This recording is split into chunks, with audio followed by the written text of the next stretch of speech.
If you are struggling to find your identity and struggling to figure out who you really are, I want you to listen to this. In order to find our identity, we have to look at the source. We have to figure out which sources are reliable and which sources are not.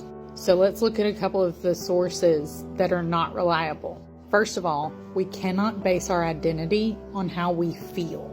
Your feelings are going to change like the wind. I mean, think about it. How many feelings, how many emotions do you have in a single day?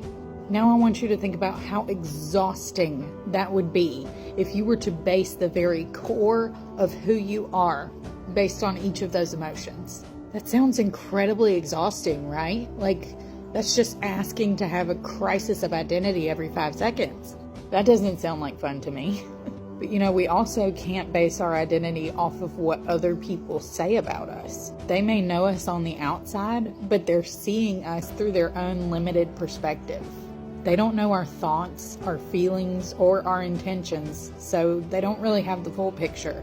They are basing their opinions on outside observations, which is not a reliable source to base your identity off of.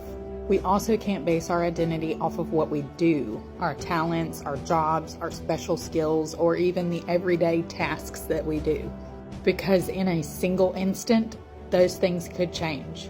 That's why you sometimes see professional athletes just completely lose their minds when they have a career-ending injury because they were basing their whole identity off of what they do rather than who they are.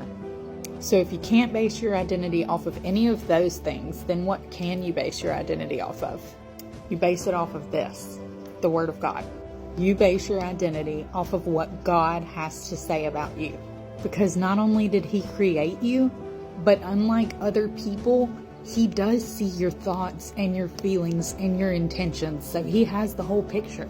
And unlike ourselves, His opinion of us isn't clouded by our own failures or mistakes.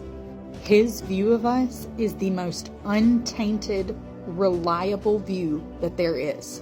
So if you're not sure what He has to say about you, let's take a look. In Psalm 139, verse 14, He says that you are fearfully and wonderfully made. In Proverbs 3:15, He says that you are more precious than rubies. In Deuteronomy 28:13, He says that you are the head and not the tail. Now, these are just a few verses. The whole Bible is chock full of verses that point to your God-given identity, who God created you to be, and how much He loves you. So if you're a little unsure about your identity right now, I would highly encourage you to read the Bible and seek God. Build your house on the rock of ages and not the shifting sand.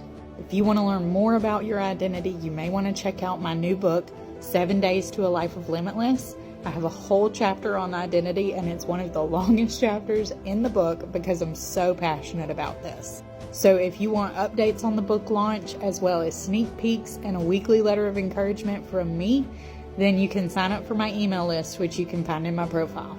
Come back tomorrow and we're going to talk about what it looks like when you place your identity in your works.